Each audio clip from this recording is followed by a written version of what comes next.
Ito ang ating magiging topic for today. Ebidensya ng kabit ilalabas dahil kay Claire. Nako, ilabas mo video niyan. Nako. Pag-usapan natin yan. Pangalawa, Claire, tataya ba o hanggang daldal lang? Oh, yan ha. Medyo may bangayan ngayon. Pag-usapan natin. Davao City, iimbestigahan anak ng Teteng. Instead na Ilocos Norte ang iimbestigahan, Davao City, pambira. Pang-apat, Tambi, absuelto sa Nakawan. As expected. Pang-lima, AFP. Etong nakakapagtaka talaga. Bakit tahimik pa rin? Nagdududa na ang taong bayan sa inyo. Pang-anim, Jay Sonsa. O ano meron kay Jay Sonsa? Hawak ang GC ng Ghost Projects. Hoy, nako.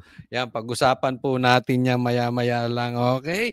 Huwag pong kakalimutan na baka makalambing po sa inyo doon sa hindi pa po subscriber ng channel na to. Paki-check nyo kung hindi nyo pa na-click yung subscribe button, baka pwede po kayo mag-subscribe.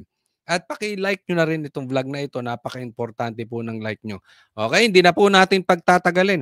Diretso po tayo agad-agad sa ating topic dahil kay Coach Oli, bida ang balita. Okay. Bago natin pag-usapan yung kay Jason at itong patungkol-tungkol sa mga kabit ha. Ito muna, gagalitin ko muna kayo. Ay, ang ganda ng barong ni Claire, oh. Ano pa, kitang see-through ha, see-through. Sige, anong masasabi mo, Claire? Makakabangon ng stock market. Ito ang kumpiyansang sagot ng Malacanang sa harap ng record low closing ng Philippine Stock Exchange kahapon na umabot sa 5,828 o may kabuuang pagbaba na 1.71%. So, confident pa rin po na ito ay malalagpasan ng ating gobyerno. Ayun. Confident pa daw na malalagpasan ito ng ating gobyerno. Sinong confident? Hindi, nagtatanong lang. Ha? Kasi kailan lang sabi nyo maganda ang ekonomiya. O ikaw at saka si presidente, sinasabi nyo, hindi, okay ang ekonomiya. Obvious na, nagbabagsakan na ang stocks. Bumabagsak na ang trabaho, bumabagsak ang negosyo, ang dolyar patuloy na tumataas. Konti na lang, 60 na. Parang edad mo na. Ay, hindi. Baka bata pa to. Pero ikaw, sabi mo, makakabalik. Parang parang medyo kakaiba. O sige, sino ang kumpiyansa na makakabalik ulit sa merkado ang tataas ulit ang investment sa stocks? Unang-una po dahil nandiyan din po ang mga tulong ng BPOs, nandiyan din po ang tulong ng OFWs. Ayan, asa ka sa BPO, sa OFW at ano pa? Pati po yung fast economic growth natin. At meron siguro mga panahon na nangyayari mga ganito. Ayan, kasi aasa sila dahil December Alam naman natin yan, sa December bumababa ang dolyar dahil yung mga kababayan nating OFW nagpapadala dito sa Pilipinas. Ewan ko lang pero kasi yung mga alam nating mga OFW, ayaw na nila magpadala kasi papadala sila dito, mapupunta lang sa tax tapos nanakawin lang. Ayaw nila, no? Hindi po natin sila inuutusan wala naman tayong impluwensya para utusan sila pero hindi natin sila masisisi kung ayaw muna magpadala. Di ba? Pero yan ang kumpiyansa niya nasa BPO at saka sa OFW. Wala. Kay Marcos, wala kang kumpiyansa? Claire? Ibinida rin ng palasyo ang kapapasok lang na investment ngayong araw ng Copenhagen Infrastructure Partners o CIP sa renewable energy. Nag-commit sa isang $3 billion offshore wind farm project sa Camarines Sur ang CIP, ang kanilang pinakaunang investment project sa Southeast Asia. Pero sa latest index report ng PSE, bagsak ang lahat ng sektor, kabilang ang industrial, financial. Yan ang sinasabi natin. Meron na namang bago mag-i-invest. Di ba yan na lagi ang pangako ni Bongbong Marcos? Aalis siya ng bansa, tas may nangako mag-i-invest. Wala rin. Asaan ang infrastructure? Asaan ang mga investors? Asaan ang nakikreate na negosyo? Asaan ang nakikreate na trabaho? Nga. Di ba? eto mayroon na naman bago mag-i-invest. Sige, tingnan natin kung ano yan. Pero ito sinasabi, bagsak ang stock ko. At mining and oil sectors maliban sa services na bahagyang tumaas kahapon.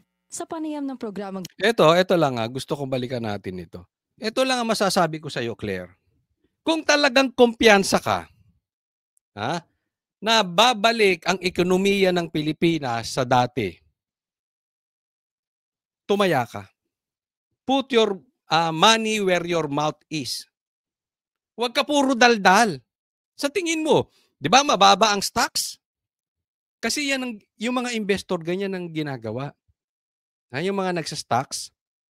Yung iba, gustong bumibili ng stocks pagka medyo malabo ang kalagayan. Kasi bakit bagsak?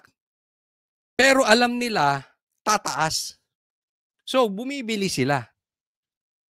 Ngayon, kung kumpiyansa ka talaga na tataas ang stocks, tataas ang ekonomiya natin, lahat ng sahod mo, ibili mo ng stocks.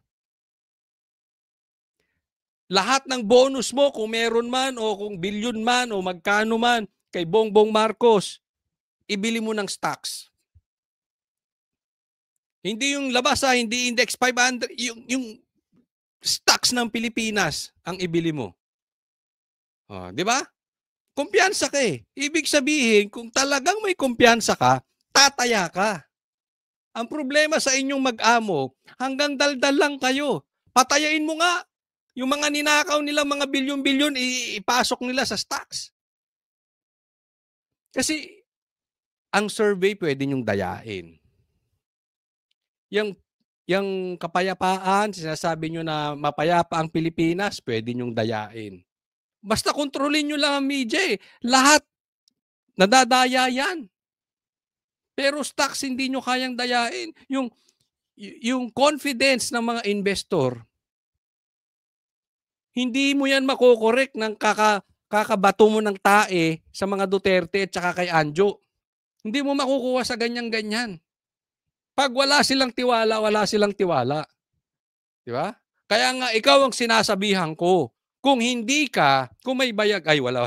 Kung hindi ka, puro daldal lang, tumaya ka. Mag-invest ka. I'm sure hindi mo gagawin. Kasi alam nyo, palugi. Makaka-recover lang tayo if, ito lang if,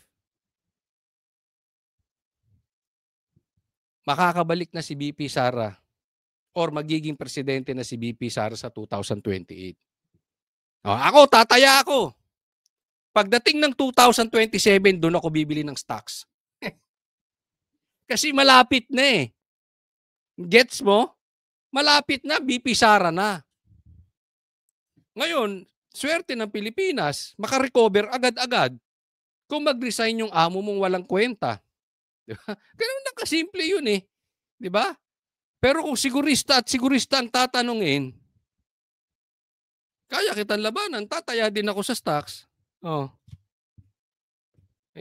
nga lang, bago mag-eleksyon sa 2028. Dahil sigurado ko, tataas ang ekonomiya natin. Yung mga lintik na mga komunista, NPA, mawawala sa Pilipinas.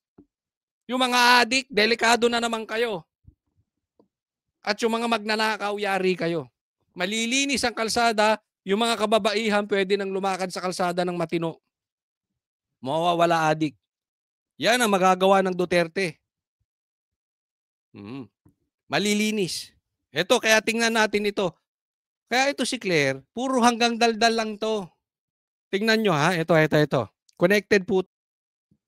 Ito, pinost ng Abante. Sabi niya, Anjo Iliana, binira ni Yusek Castro. Walang kredibilidad, nangangamoy Pambihira?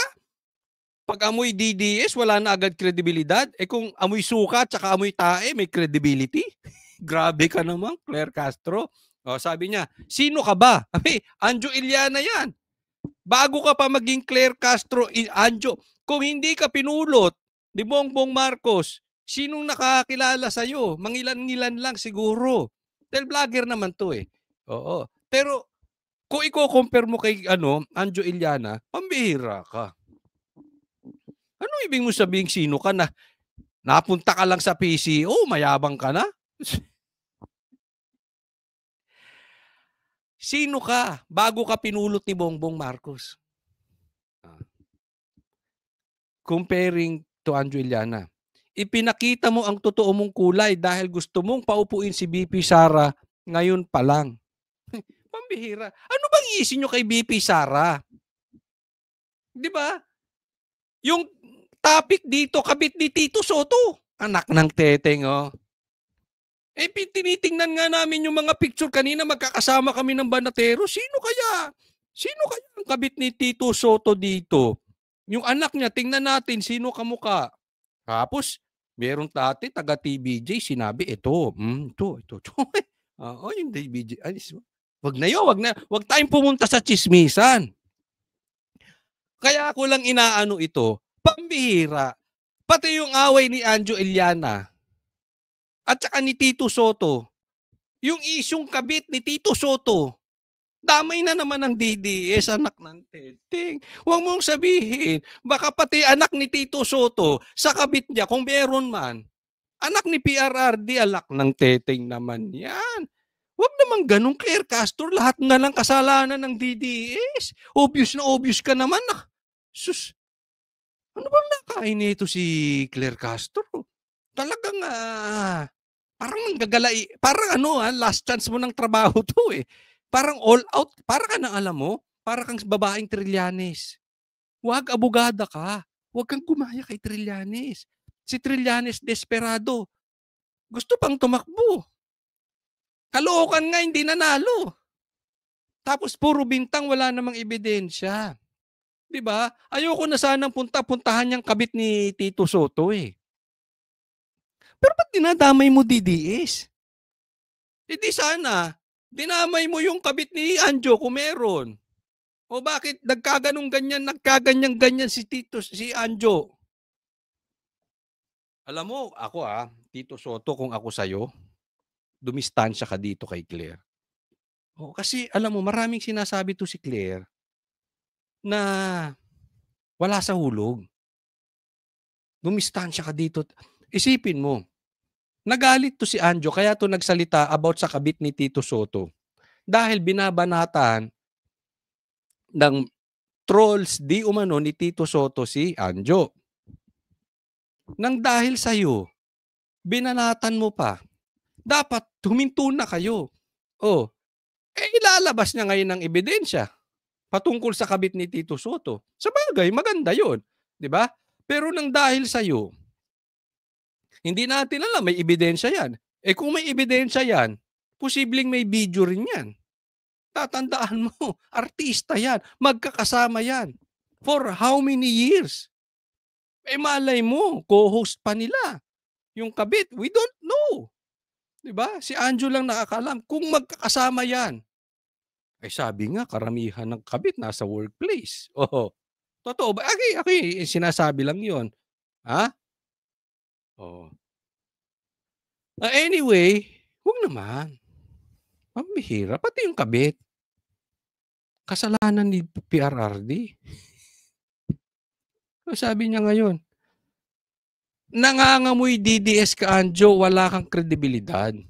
Yun nga sabi ko, ano mas magandang amoy? Amoy tae, amoy suka, yung kumakain ng take, kumakain ng suka. Diba? Pag DDS ka na, walang credibility, hindi naman ata tamang reasoning yan ng isang abogada. Parang masyado ng pangkalye na yung ganung reasoning. Siguro dun sa mga ibang vlogger, okay lang yon, 'di ba? Yung mga parang pinabili lang na suka tapos nag-video tapos nag-vlogger na. Okay lang yon. Pero dahil sa iyo PCO ka, tapos abogada ka pa, pambihira. Medyo wala sa ayos yung reason. Huwag mo ibaba naman yun. Sayang, nag-aral ka pa. Ang reasoning mo parang pinabili ng suka, pangit.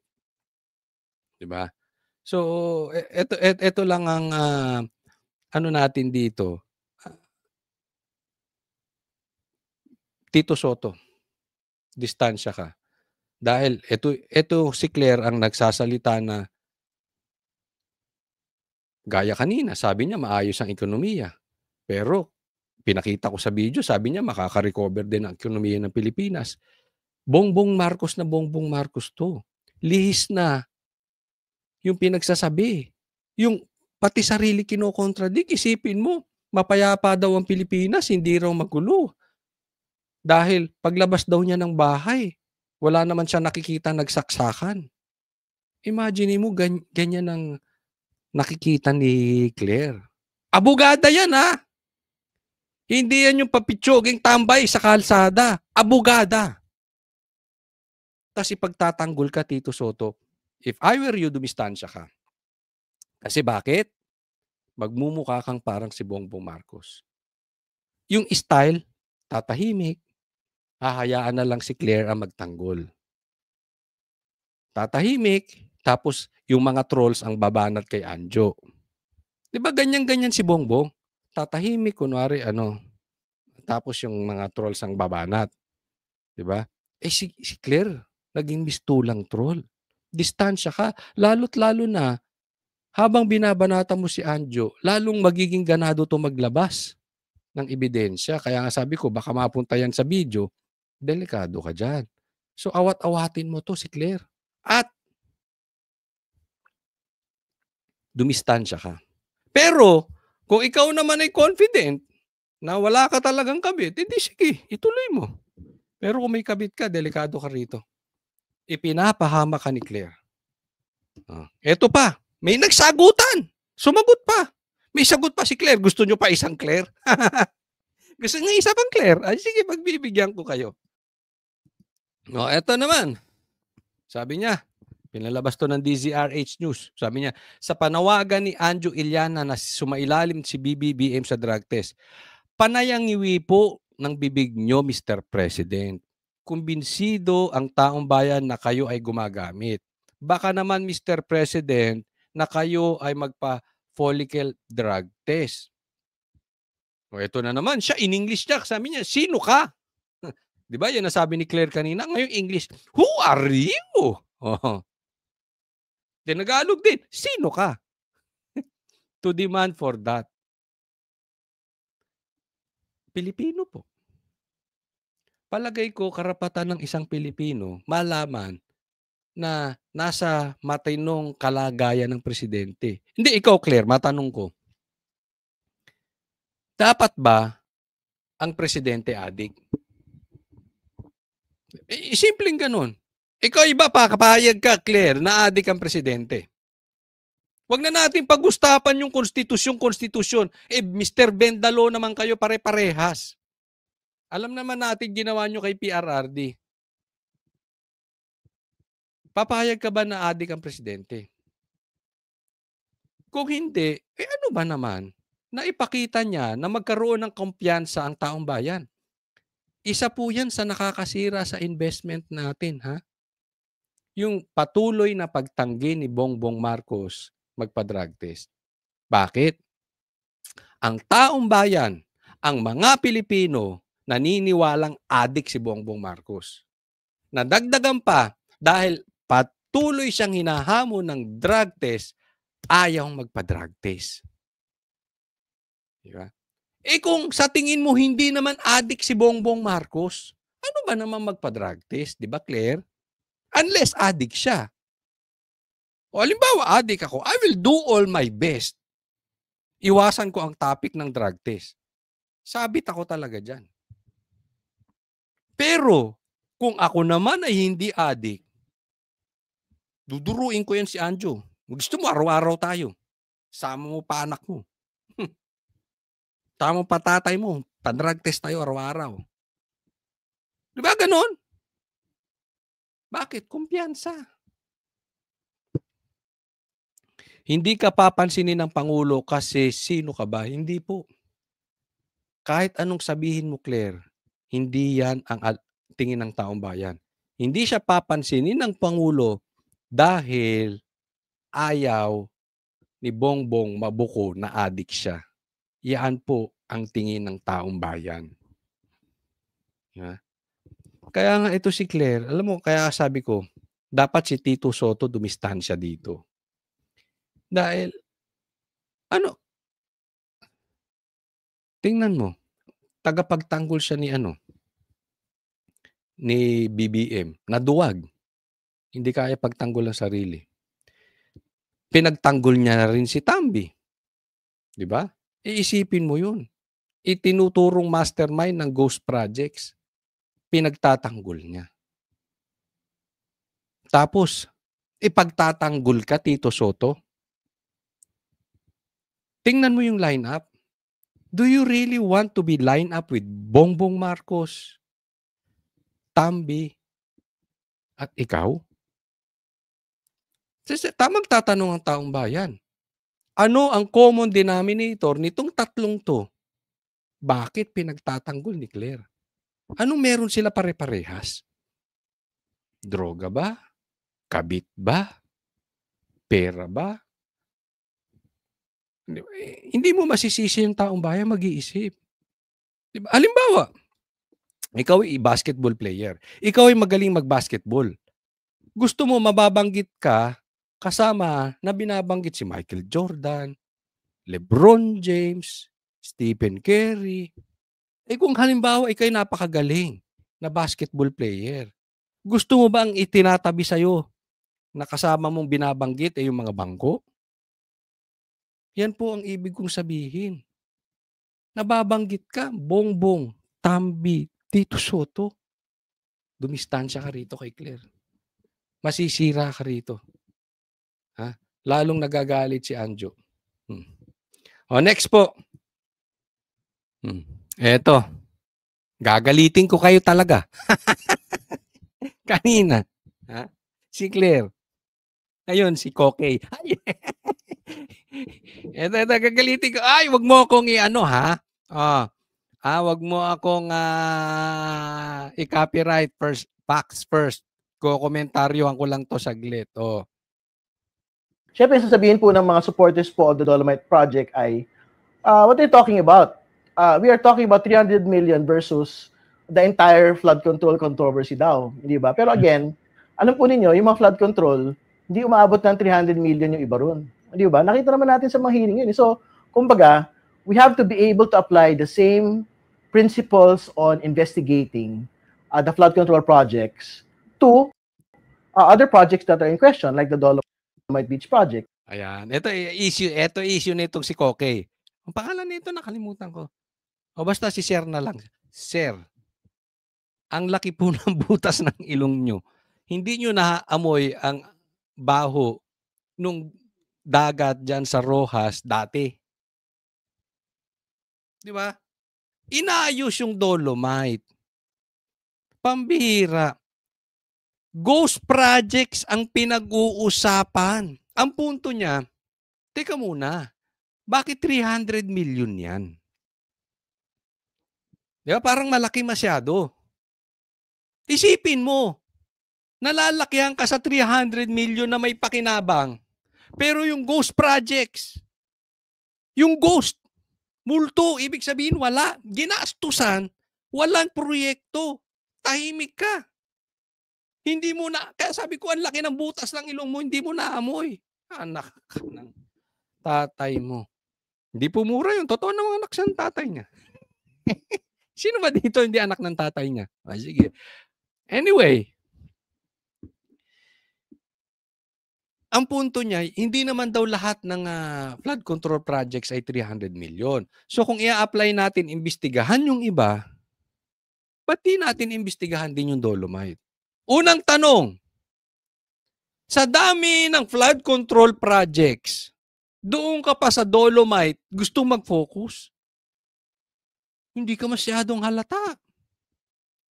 Yung Dolomite, kitang-kita mo na andun yung proyekto. Yung ghost projects nga nawawala. Kaya nga ghost wala. Tahimik ka. Diba? Isipin mo, ang buong kwento ng pag-divert ng mastermind sa pagnanakaw sa flood control at ghost projects, ang buong kwento niyan, ang pinaiimbestigahan yung malinis. Katulad ng Dolomite, May mga isda ron. Malinis yung dolomite. Yung malinis, gusto nyong imbestigahan. Yung madumi, ayaw nyong imbestigahan. Parehas kayo nitong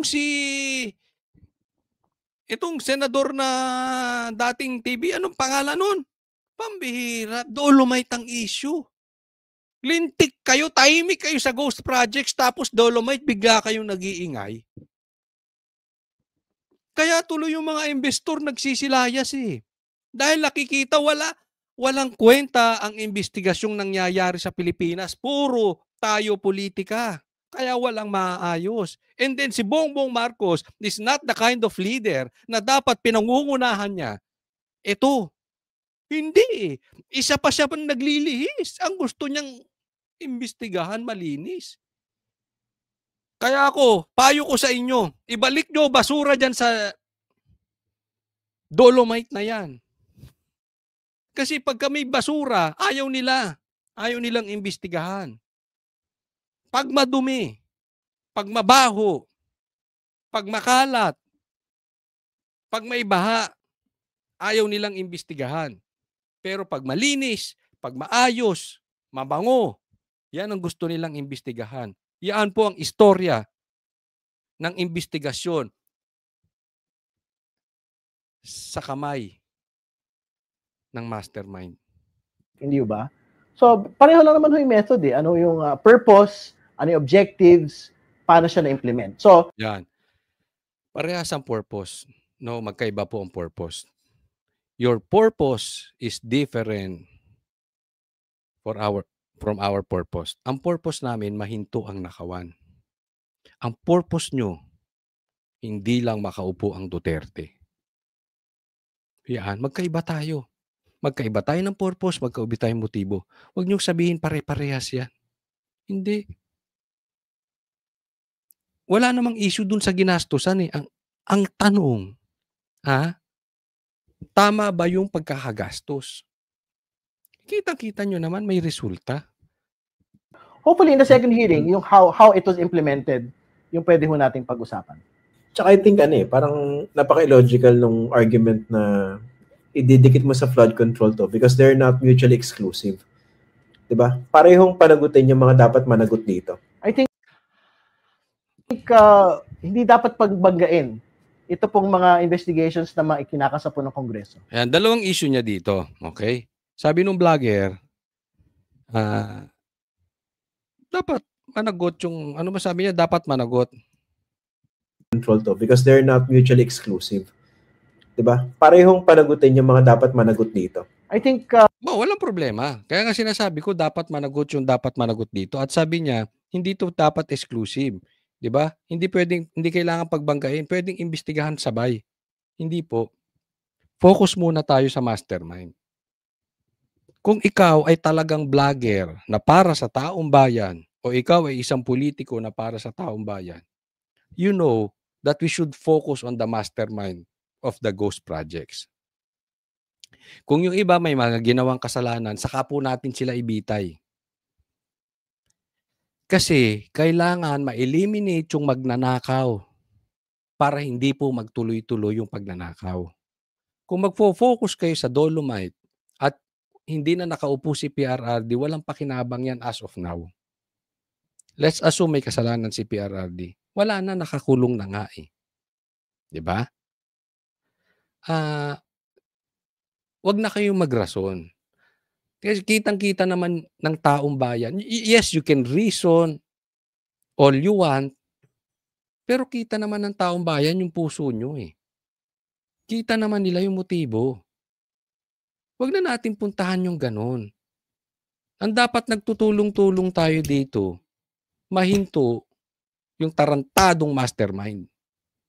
Sorry pero dapat doon na tayo eh. Doon na tayo na-focus. Dahil talagang ginagago na tayo nitong mastermind na to. Nalilihis tayo kung saan-saan tayo nagpupunta eh. Yung political enemies nyo, may lugar para dyan. Focus muna tayo sa mastermind. Kung ayaw nyo maupo si Sara, so be it. But can we focus doon sa magnanakaw? yung mastermind ng ghost projects. Isipin nyo, sasabihin nyo, pagsasabayin nyo. Hininto nga nyo yung investigasyon nyo dyan sa ghost projects eh. Isipin mo, hininto ninyo yung ghost projects investigation, pero gusto nyong ituloy yung Dolomite? Ano sabihin wag ibangga? Anong palusot nyo? Dahil ICI, iniimbestigahan? Hindi. Pwede kayo mag-conduct ng sarili ninyong investigasyon. Huwag nyo kaming anuhin. Obvious na obvious kayo eh. Next po, man, tingnan po ninyo ito ha. Ito ay isa sa sinasabi natin na nalilihis na tayo ng investigasyon. Naiiba kwento eh. Tingnan po natin. Posibleng makasuhan ng gross inexcusable negligence si dating House Speaker Martin Romualdez kaugnay ng anomalya sa flood control projects. Ayon kay Ombudsman Boying Rimulya, may pananagutan si Romualdez sa pagkakatalaga ni dating Ako Bicol Party List Representative Zaldi Co bilang Appropriations Committee Chairman na may kinalaman sa maanuwalyang mga proyekto. Yan, sabi niya, si Tambi, kakasuhan, pananagutin, posibleng panagutin, posible, sa gross negligence, unexcusable negligence, gross na unexcusable pa. Ang sarap pakinggan, ano? Dahil siya daw ang naglagay kay Saldico. So, dapat siyang managot. Pag pinakinggan mo, oh, wow! Ang galing! Ang galing ni Ombudsman! Pinasasagot ang galing ni Boying! Nagbagong buhay na! Pumuputi na! Pasasagutin si Tambi. Hindi na pinoprotektahan ng mastermind. Hindi po ganun. Anong kaso? Gross negligence? Ibig sabihin nun, sinasabi niya, ito sa diretsahan, sinasabi, pag ganun ang kaso, absuelto si Tambi. Lumalabas, para sa kanilang investigasyon, ang kaso dapat ni Tambi dahil hinayaan niya lang si Saldico magnakaw. Ganun lang. Kasi siya ang naglagay dyan at hinayaan niyang magnakaw. Hindi. Hindi ganun. Ang tinuturo na kasama na hinahatiran ng pera, si Tambi. Yan ang sinabi ni Gutesa. Huwag tayong lumihis doon. Anong ibig sabihin? Yan din lang sinabi ni Cheese. Marami na rin pong nagsasabi. Diba? Mastermind, di umano, si Tambi. O, ito, parang nilinis nyo si Tambi. Di ba? Parang may pinatay. Pero siya talaga ang pumutok ng baril. Pero ang binibintang lang sa kanya, pinahiram lang niya ng baril. Pero wala siya ron sa patayan. Ganun po. Ginagago talaga tayo nito mga ito. Sa tingin nila mga estupido tayo. Yan ang sinasabi ko eh. Lihis na lihis kayo. Si Koke, anong gusto? Yung mga vlogger nila, anong gusto? Dolomite. Anak. Lihis na lihis sa ghost projects. Ba't pa hirap na hirap kayo makafocus sa ghost projects? At hindi ghost projects, yung mastermind ng ghost projects. Git ni Rimulya, kahit pinili sa plenaryo si Ko, alam ng lahat na ito'y choice ng speaker. Kaya naman posibleng isama si Romualdez sa mga kakasuhan ng gross negligence. Posibleng kakasuhan. No, di ba? Ang galing ni no? Ang galing talaga ni Boying. Parang ang linis niya. Parang ang puti-puti niya. Ganun, di ba? Parang pinoproject niyang napakaputi niya. Kasama sila Ko at dating DPWH Secretary Manuel Bonoan.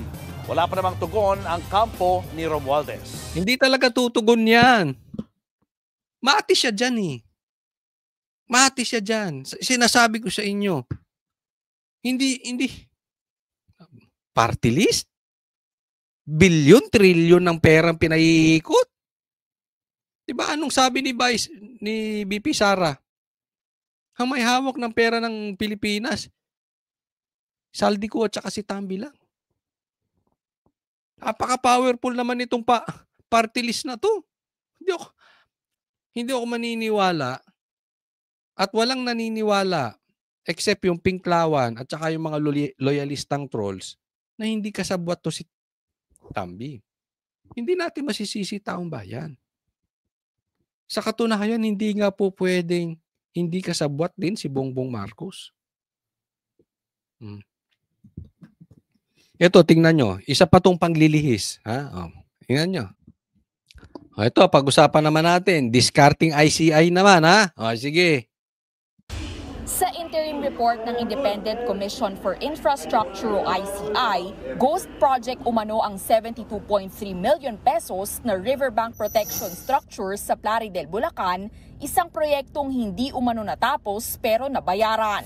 Kasunod niyan, inirerekomenda ng komisyon na silipin ng Office of the Ombudsman kung may nilabag sa Code of Conduct and Ethical Standards for Public Officials, sina dating Public Works Secretary Manuel Bonoan at mga ex-undersecretary Roberto Bernardo at Maria Catalina Cabral. Their acts and omissions indicate a failure to secure the required diligence and oversight expected of public officers entrusted with administration of public funds, thereby resulting in evident injury to the government. Bubuit. Masasabi ko, bubuit. Okay, hindi ko po sinasabi na malinis si Bonoan o yung mga kasama niya. Hindi ko rin sinasabi na pabayaan natin sila. Pero, tingnan mo, sinong gustong imbestigahan ng ICI? Mga bubuit. Inimbestigahan nyo si Tambi. Ang dami nyo inimbestigahan. Anong gusto nyo paimbestigahan? Yung dating DPWH, secretary, diba? Yung mga senador. Bakit tayo napupunta ron? Bakit tayo lumilihis? Yan ang sinasabi ko kaya nakakaasar eh. Diba? Kaya nga sabi nila, dapat gibain na tong ano na to, itong ICI na to, walang kwenta to. Itong ICI nito, gusto nyo, pustahan tayo. Hindi ako nagsasagalin daw. Pero ano ko lang yun. Pustahan. Lalabas, malinis dyan si Tambi. Lalabas, malinis dyan si Bongbong.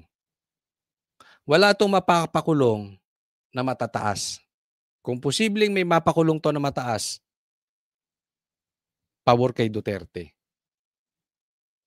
Ibig sabihin, hindi nila kayang hawakan ng leeg. Tapos, puro bubwit na yan. Ganyan lang silbi ng ICI. Walang kwenta yan. Sabi ko sa inyo, hanggat hindi nyo kayang imbestigahan ang Ilocos Norte at hindi nyo kayang mag-live, lahat yan, walang maniniwala. Para naman kay Ombudsman Boying Remulla, malinaw ang kapabayaan. It can be attributed to gross inexcusable negligence, if I'm not mistaken. Being the Secretary of Public Works, it was his job to make sure that things happen properly. Kasama rin sa pinaiimbestigahan ng ilang district engineers at kontraktor ng proyekto, gaya ni na Henry Alcantara at Bryce Hernandez at Yumir Villanueva ng Top Notch Catalyst Construction. Meron ako nakausap dating nasa DPWH. Sabi niya, Coach, si ganito malinis, si ganito hindi, si ganito malinis, si ganito. Sabi ko, wala akong issue dyan sa DPWH. Hayaan ko korte maghusga dyan. Kung meron silang ninakaw, bahala korte. Kung sila'y malinis, bahala na rin ang korte. Sa madaling salita, hindi yan ang focus ko. Hindi ko gustong marinig kung si ganito malinis, si ganito malinis. Ang nagpapahirap sa taong bayan natin, yung matataas ang posisyon na nakaupo, sila ang ugat ng nakawan at korupsyon sa Pilipinas. Yung mga politiko. Kung wala yung mga politikong swapang na yan, kung may masasampulan, wala yan. So, sa totoo lang, nakakornihan ako sa mga ganyang klaseng pautot eh. Wala yan. Puro papel, hearing dito, nakatago dito, lihis dito, may pinipirmahan dito, gross negligence dito. Wala. Isipin mo, ang sabi 99 days na. Hanggang ngayon, wala pang nakukulong. Ganyan po comedy. Magnakaw ka lang sa grocery, nakakulong ka na agad eh. Sabi, hindi, coach, iba naman yun. Hindi iba yun. Ha? Kaya, mahirap. Kasi, ginugulo ang investigasyon. At kilala ng taong bayan, sino yung nagugulo ng investigasyon? Yung nililihis. Isa pang pampagulo, kaya wala akong respeto sa mga dilawan. Isa pa silang pampagulo. Hindi sila concerned sa mastermind. Hindi sila concerned sa magnanakaw. Ang concern lang iniisip ng dilaw ay wag makaupo si Sara. Can you respect those kind of people? Wala eh. Pampahirap sila. Next po. Eto po, nakita ko yung post ng One TV Philippines, no? So, tanong ko sa inyo, totoo ba ito? Ha? Isipin mo. Ang binabanggit na mastermind at hinahatira ng mali-malitang pera si Tambi. Sinasabi na rin na karamihan ng proyekto ng Diskaya ay nasa Ilocos Norte. Tapos, ang ilalabas ganito. Totoo, kaya ako nagtatanong eh, totoo ba to ICI? Pambihira kayo, ang iimbestigahan nyo Davao City. Sabi, nakatakdang magsagawa ng investigasyon ang ICI kasama ang DPWH sa Davao City. Tututukan sa investigasyon ng iba't ibang flood control projects lalo na yung matatagpuan sa barangay Pangyan sa lungsod. Nakatakdang simulan ng investigasyon bukas, November 5, sa pangunguna ni ICI, Rodolfo Asurin at kung sino-sino yung mga yan. Sa Davao City talaga. 'Di ba? Ba't di nyo imbestigahan ang Bulacan, Ilocos Norte? Yung Leyte kaya, ba't di nyo imbestigahan? Yung Cebu, lubog na sa baha. Ba't hindi kaya doon kayo mag-focus? Huwag naman tayong lumihis ng lumihis. Kaya yung mga investor natin, hindi mo masisisi, nagsilayas na. Yung mga negosyante ayaw na mag-invest. Lumabas na rin, umalis na. I-invest na lang nila yung pera nila sa iba. Bakit? Ginagago nyo yung investigasyon eh. Tinuturo na. Lihis pa kayo ng lihis. Kailan nyo iimbestigahan ng Ilocos Norte? Pambihira itong mga to. Kaya walang mangyari sa atin eh. Akala nyo naayos ang Pilipinas sa ganyan? Bongbong, anong klase kang leader? Bagsak na ekonomiya natin. Kung tatagal ka pa dyan ng 3 taon, maraming mamamatay sa gutom, Bongbong Marcos. Maraming mawawala ng trabaho. Maraming mga bata hindi makakakain. Maawa ka. It's either you lead this country ng tama or lumayas ka na dyan sa posisyon mo. Hindi natin mapapabalik ang mga investors, mga negosyante sa ganitong klaseng investigasyon. Walang tiwala eh. Huwag nyo nang ipagtanggol. Wala talagang tiwala ang taong bayan sa inyo, ICI. Kasi kung epektibo kayo at nakikita nilang di ibig sana kahit papaano nagiging stable ang investment ng stocks natin. Hindi nagagalit ang taong bayan. Parang tinayo kayo, wala rin kayong kwenta ICI. Buwagin nyo na yan. Next po. Kaya naman, may magaganap na rally. Okay, gusto kong bigyan ng komentaryo itong rally na to. INC, 3-day peaceful rally for transparency, November 16 to 18, 2025. Sa EDSA po to, sa People Power Monument sa Quezon City, sa EDSA. Ako ay nagpapasalamat sa INC dahil magkakaroon sila ng ganitong rally. Walang ganitong rally, Bongbong Marcos, kung maayos ka. Puro problema ang dinulot niyong magpinsan sa Pilipinas. Kasama na si Amy. Kayo Marcos, nung bumalik kayo sa Pilipinas, nagka-leche-leche na. Parang yung pagiging Senate President ni Tito Soto at saka ni Lacson dyan sa Blue Ribbon. Nagka-leche-leche na po ang Pilipinas. Maganda tong gagawin ng INC and hopefully maging peaceful nga ito. Maraming salamat at nadinig ninyo na kailangan na rin po talagang manindigan kayo. But I really hope sana itong INC rally, kasi pinag-uusapan namin kanina yan. At itong aking komentaryo. Sana yung INC rally ay hindi matulad doon sa rally ng mga kain suka. Kasi wala na kayong difference. Yung rally ng kain suka, nasisigaw sila na puro artista lang, no to corruption, pero bawal lang no Marcos resign. Ganon. Paano kung hindi natin tutumbukin yung mastermind? What is the purpose of the rally?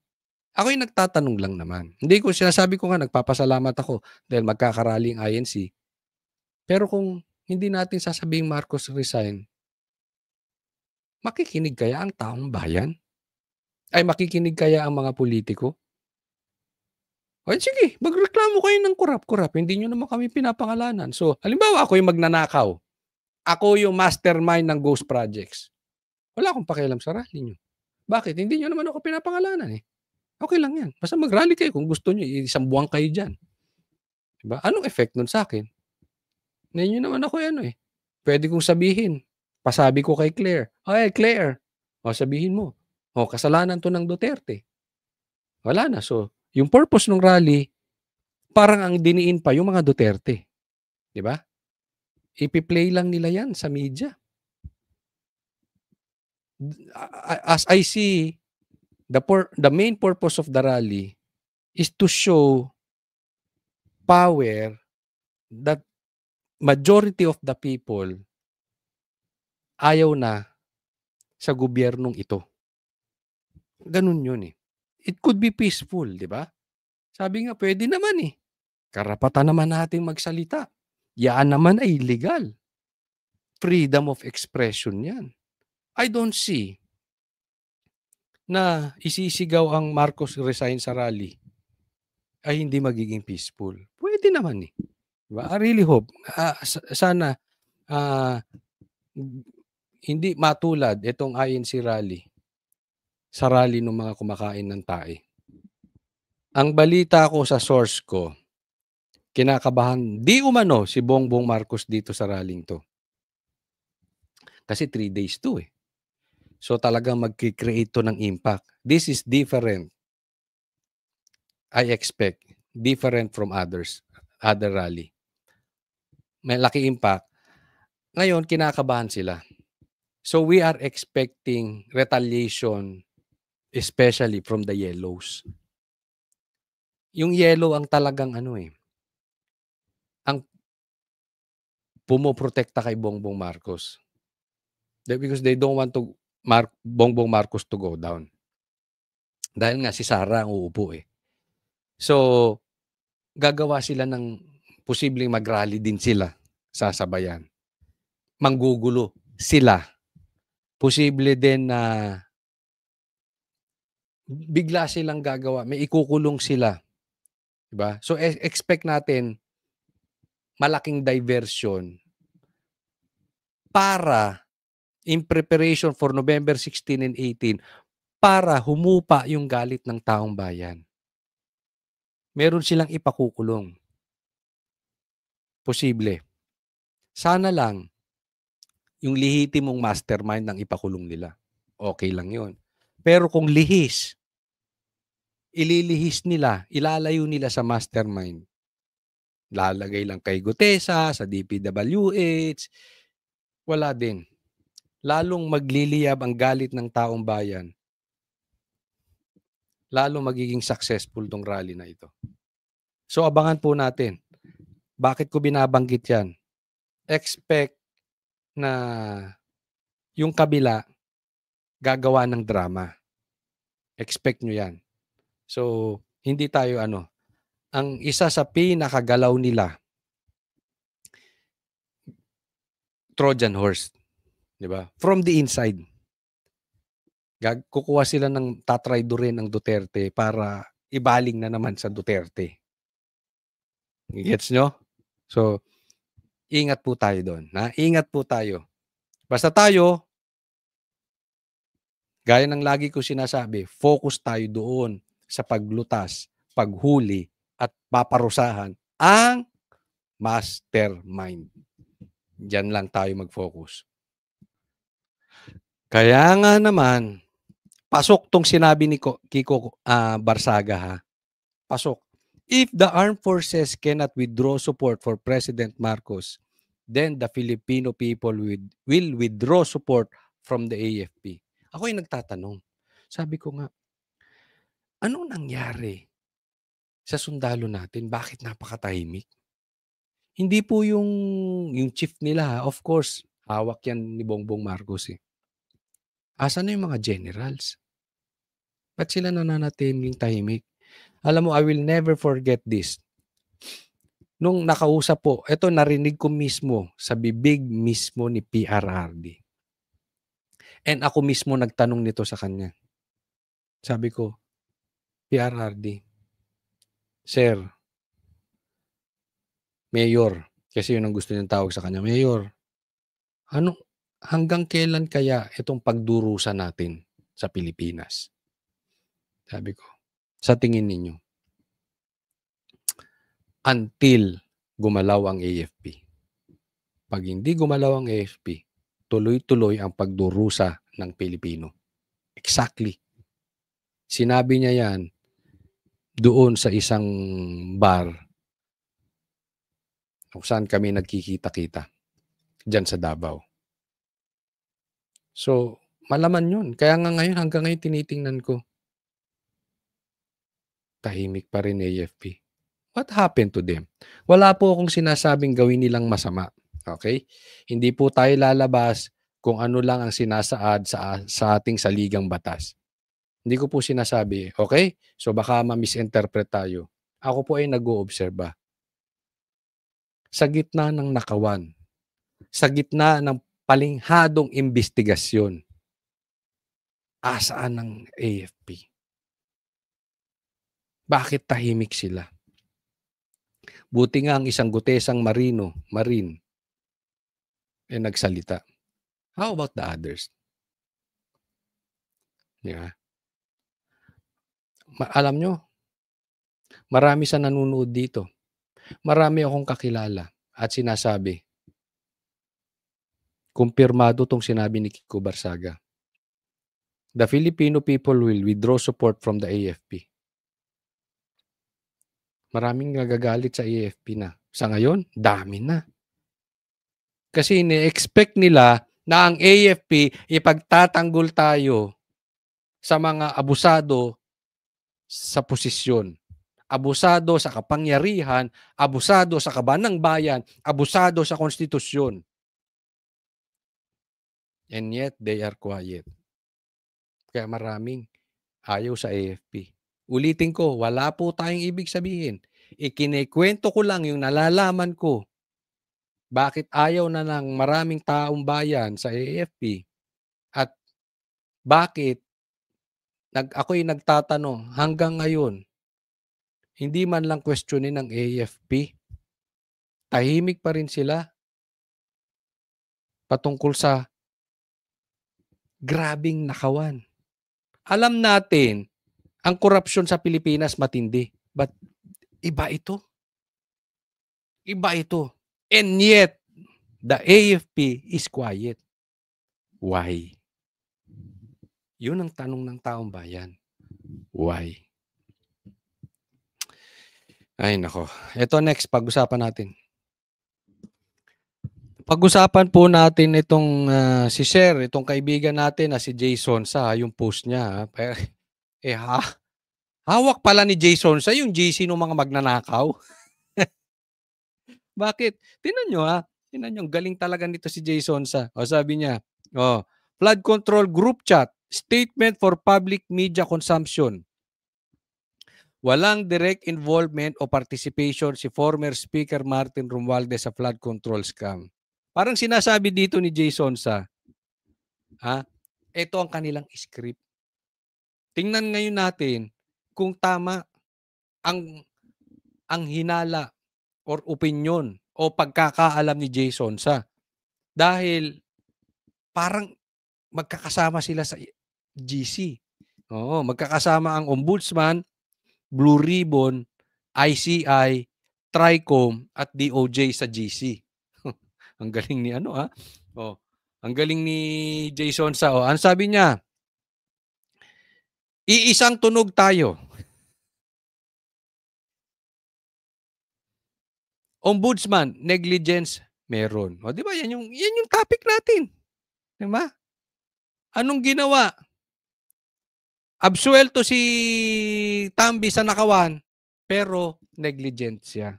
Kasi hinayaan niya. At siya ang naglagay kay Saldico. Tumpak. Tama. Pangalawa, Blue Ribbon. Si Gutesa lang ang may sabi noon, di ba? Ganyan. Pasok din. Di ba? Mismo si Jason sa galing.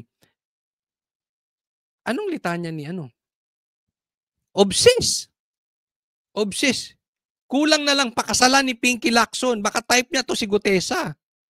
Di ba kino-question nga yung sexuality nito? Sabi ni Miriam, hindi ko alam kung type niya si Gutesa.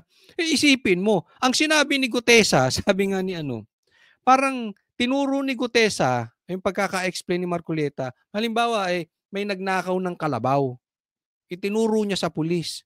Ang inimbestigahan ng pulis, yung nagturo doon sa magnanakaw ng kalabaw. Ganyan ang ginagawa ni Lacson. Imbis na imbestigahan yung nagnakaw ng kalabaw. Diba?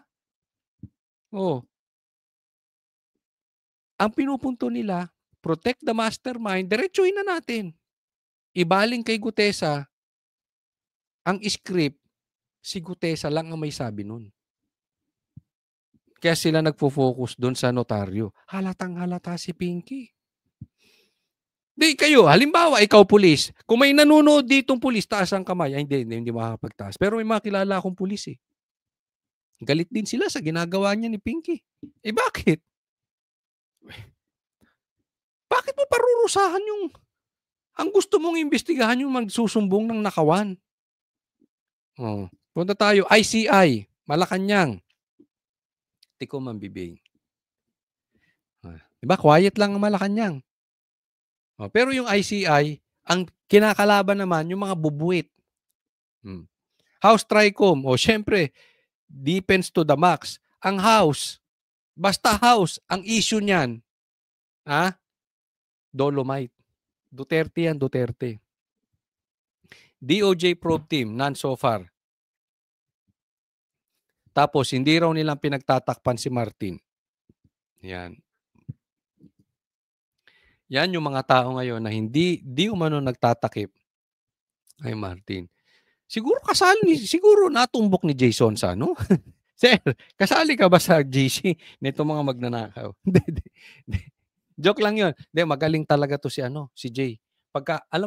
Pagkasama namin to si Sir Jay, gustong-gusto ko nakikinig sa kanya.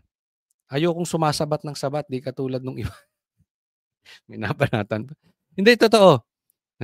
Kasi ang dami kong natututunan kay Sir Jason sa. So, thank you hiniram ko muna tong post mo kasi pasok sa bangay. Kasamahan po natin dito sa SMNI. Kaya nga naman, itong next thing na natin. Ito po, tingnan natin na SMNI, one of the most mentioned news brands in PH, in the Philippines. Pang-pito po ang SMNI. Considering po, inatake po ng SMNI ng mga galit sa Duterte. Itong atake ng mga kaalyado ng Duterte, ang una po nilang binanatan, kauna-unahan na binakbakan, SMNI. Una nilang pinilayan para mawala ang lakas ng Duterte, lalong-lalo na si BP Sara, para pahinain siya for 2028, SMNI po ang unang inatake. Dahil alam nila, ang SMNI hindi kayang bayaran. Alam mo, matagal po na ako sa SMNI. Hindi mo kayang pilipitin ang leeg ng SMNI. Dito po, tumaas ang respeto ko kay Pastor Kibuloy. Dahil, pagkatapos ng SMNI, ang inatake naman si Pastor Kibuloy. Alam mo, si Pastor Kibuloy, pwede siyang sumayaw sa tugtog ni Bongbong Marcos at ni Tambi, gaya ng ginagawa ng ibang religious organization para lang hindi para lang hindi galawin. Pwede siyang sumayaw ang SMNI kay Tambi para lang hindi gipitin. Pero hindi. Kaya salute ako. Sa totoo lang. It's not because ako ay nasa SMNI, hindi sa pinagtatanggol ko si Pastor. Alam nyo naman, binanatan din natin yan. Before, nung siya ay nangampanya kay Marcos. Pero nakita natin ang tindig ng SMNI, lalong-lalo si Pastor Kibuloy. Ang dami na po mga vloggers nagbaligtaran na dati hinihimod ang puwet ni BP Sara, ni PRRD. Ang dami na pong channel before, galit kay Marcos. Ang dami na pong galit kay Marcos before. Pero ngayon kinakain yung tae ni Bongbong Marcos. Ano gusto yung tawag ko sa kanila? Kain tayo, eat shit. Namili kayo, English o Tagalog. But not SMNI. Not Pastor Kibuloy. Nanindigan kahit ikulong. Kahit wala namang ginawang masama. And yet, pang-pito pa SMNI. And I'm proud. And I'm proud to be part of SMNI. Mas gugustuhin ko ng pang-pito ka kaysa pang-una ka o pangalawa ka. Pero tuta ka naman ng magnanakaw sa ghost projects. Okay na yung pang-pito. Tinanggalan po ng prangkisa ang SMNI, ha? Sabi, kasi si PRRD tinanggalan ng prangkisa ang ABS. Magkaiba po yun. Ang ABS, paso ang prangkisa. Pinatupad lang ni PRRD. Ang SMNI, gumaganang prangkisa. Ginipit lang ng mga magnanakaw. Di umano. And yet, pag-7. Pag binasa nyo po sa Facebook yung mga comments, ang dami po na may respeto sa SMNI. Why? Nanindigan. Hindi po duwag. Hindi po duwag ang SMNI gaya ng ibang channel na kumakain ng tae. Hindi po duwag yung kanilang leader na si Pastor Kibuloy na para lang hindi ikulong dahil takot sa mga may makakaso kakain ng tae ni Bongbong. Hindi po niya gawain yun. Antayin po natin because sooner or later, basta hindi mapatay si BP Sara, uupo at uupo si BP Sara. At tingnan mo kung paano tataas ang SMNI. Inalisan lang to eh. Inalisan yung kanilang hindi na po makapagpalabas sa TV. No? Pero there will be a time of reckoning. Makakabalik ang SMNI. Papasok yan sa top 3, top 4. Antayin lang po natin. Pag lumayas na ang mga magnanakaw. Maraming salamat po sa ating mga manunood na sana po ay patuloy kayong sumabaybay sa channel ni Coach Oli. Nagre-request lang tayo. Huwag dun sa mga nanonood. Baka naman, konting lambing. Huwag kakalimutan, pakicheck nyo kung nakasubscribe na kayo. Again, thank you sa patuloy na pagsubaybay kay Coach Oli. God bless everyone.